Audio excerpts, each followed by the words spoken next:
Hi, welcome to day 3 of the 12 days to Christmas, ways of communicating and making your Christmas better and being able to address those things, those areas and aspects of your life towards Christmas that you are not particularly comfortable with. So we've looked at the area of your life, identified the area specifically in video 1 of what was troubling you. And the next video we looked at the emotion that is associated with it and taking yourself away from that emotion for a period of time. We talked about 90 seconds of the flow of the emotion through your body, and then after 90 seconds you can get control of that a little bit more and walk away and then not come back with it an emotional conversation, more of a logical conversation. And then today we're going to look about loneliness and how you feel if you're not in control. For example, if you are divorced and you don't have your children at the weekend, or if you are having to share your time, weekend I said there, sorry, at Christmas period, and if you're having to share your time with people that you don't particularly like. So first of all, I am sure there are some of you who find Christmas very difficult for whatever reason. Perhaps you've experienced a loss around this time of year, perhaps you don't have the kids with you, perhaps you are finding yourself on your own, or perhaps if you're a slightly older person, elderly, and can't get out of the house anymore and most of your friends and relations have sadly died, you might also be finding that quite a struggle. So there's a couple of areas around that you can do to help yourself, but first of all let's address the actual emotion, because the more you can get control of your life. Sorry, I've got a bit of a cold today, so if I'm not coming across very clearly, I apologise for that. If you can get hold of the emotion or identify the emotion and start to take back a little bit of control, then it's easier for you to manage. So on a day-to-day, if you think of a situation where you're out of control, like you go to work and you have change and it's not expected, or there's something about your day that doesn't quite go the way you had planned and it shifts how you deal with it, if you're able to during that time stop yourself from going into that emotional period, that emotional state, and say, okay, what exactly is it about this that I'm feeling uncomfortable with, and identify it, then you can put in a strategy, a mechanism to deal with it. Now, the greater the loss, the harder it is to deal with, of course. And we go through what I call a disappointment change cycle. Some of you will know this as a grief cycle. And when something happens, when a change happens or a disappointment, or we experience a big loss, we go through different stages. Now, you can Google this on the internet. It's under the grief cycle for you to get the picture of it. But what happens is you go into shock denial, then you start to go through a very angry shock denial, then you go into a depression, sadness period, then you go into an anger and period, and then you go into a bargaining period and come out the other side. Bargaining might be before that, sorry if I've got that slightly in the wrong order, but they are the emotions that you go through. And what happens is once you get to the acceptance, you can move your life forward. But there is no rush to go through any of these periods, any of these stages of your life. And the great thing about human beings is that we always go back to an emotion. So we might look at this and go, yeah, actually, I've got through the sadness and I'm coming out the other side now and I'm very angry about this, or I'm bargaining around this, and actually we're still in the sadness and depression stage because we haven't moved our lives forward. We're just fluctuating and getting angry and then going back to the sadness. And there's nothing wrong with those feelings, and sometimes I think as human beings we're told, you know, to get on with it, stiff upper lip, move forward. I remember having a conversation with a friend of mine who had a very painful loss, had lost her mum, and was always saying, yeah, but you know, it'll be okay. It's okay. I've got to move forward. You know, I've had a lovely time, and yes, that's marvelous, and you can appreciate the time that you've had with the person that you've lost and the person that you love. But there is also nothing wrong with feeling that emotion and recognizing it, because if you can recognize the emotion, then it's a lot easier to be with it. I hope that makes sense. If I know that I'm angry, and I can logically think, I'm angry, what is it that's making me so angry about this? Then yes, I can relate to it, and I can maybe change my thought process around that once I've settled down. But I can be angry, so I can take myself away from the situation, be self-aware enough to take myself aware, and then I can go and shout, and I can swear if I want to, or punch the pillow, or share it, or offload with somebody that I really trust and I'm really comfortable with. And it's the same with depression and sadness. You know, you can be in that moment. You can be sad. It's okay to be sad. Now, proper depression is a completely different thing. It's a clinical, you know, mental health illness.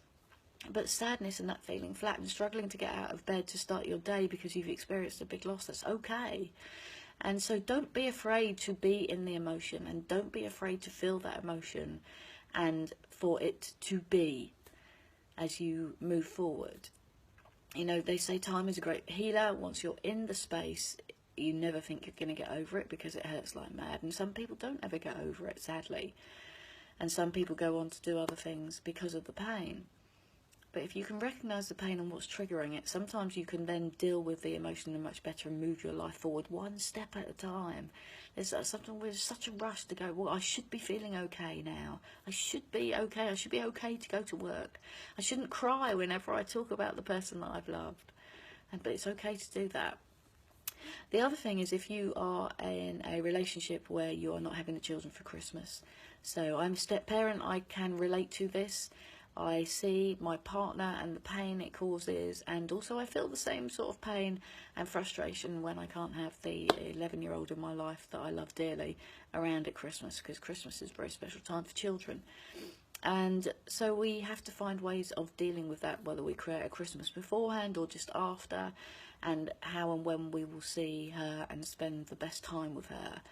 So if you are in that situation as well, and if you're building up to Christmas and you are going into that blame and anger and frustration, perhaps your partner left you, I don't know, and because of that you feel that it's their fault that you're having to deal with this because they've got the kids, and actually if it had been up to you, you'd have all stayed as a happy family, and you're dealing with those emotions as well. So when we talk about this is a difficult time of year for me, I don't like this time of year, this is difficult. Think about, rather than just saying this is a difficult time of year for me, think about what it is exactly that's making it so difficult for you. And if it is the void and the loneliness that you struggle to deal with, as well as all the anger and frustration that goes up with any emotional breakdown, if it is that, then there are ways that you can put in a strategy, again, to help you with your life. And I talk about strategies and goals, and it sounds like, well, hang on, that's very formal. But it's been proven psychologically that if you have a goal to move towards or a strategy to deal with something, you're more likely to stay within those parameters and those boundaries, and so you will you'll keep in line, you'll keep heading towards your goal. So if you know that you get lonely on Christmas Day, you can implement something now to start taking the edge off that loneliness. And that might be that you go to your friend's house, that might be that you treat yourself. You know, our lives are really busy, so it might be that you just take time out for you on that day and just have a big box set day of me. Or it might be that you go and volunteer. There are a lot of charities out there on Christmas Day who are looking for people to come and help them. Now, if you are elderly and you can't get out as much, or you know somebody that is old and they can't get out as much, then there's something called Charity at Christmas and community charities at Christmas, and they have a lot of events going on across the country, specifically on Christmas Day, where they arrange for the transport. They rely on volunteers, and then they do lunch, so you would be able to get out of the house and have lunch and have some company on that day. Now, none of this, as I've said in everything before, is going to be easy. It takes time. It takes self-awareness to say, okay, what is it that's actually causing me the pain and the problem?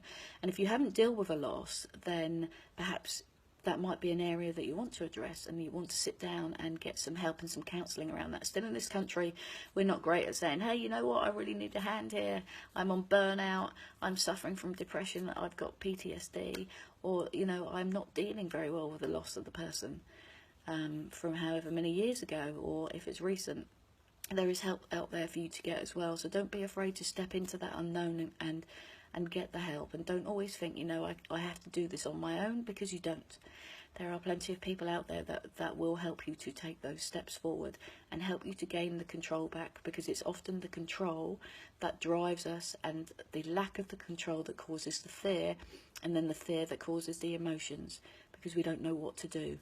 And when we don't know what to do, it's very difficult for us to see a way ahead, to see a clearer path ahead. So I hope you found that useful. So if you are very emotional and you've had a big loss, then don't be afraid to be in the emotion. Once you can get back to being into a logical human brain, think about what exactly was it there that caused that emotion, and then recognise again how that manifests itself in your body so that you can address it. And once you've identified the main area that's causing that concern, then you can start to put in a strategy and find a way forward. So I look forward to speaking to you in the next video, series 4, and we will look at ways of talking to people and having honest conversations without going into a blaming mode or making them feel uncomfortable. Okay, I look forward to speaking to you soon. Have a great day, whatever you're doing, and please, again, just let me know if there's any specific area that you would like me to cover. Take care, have a great day.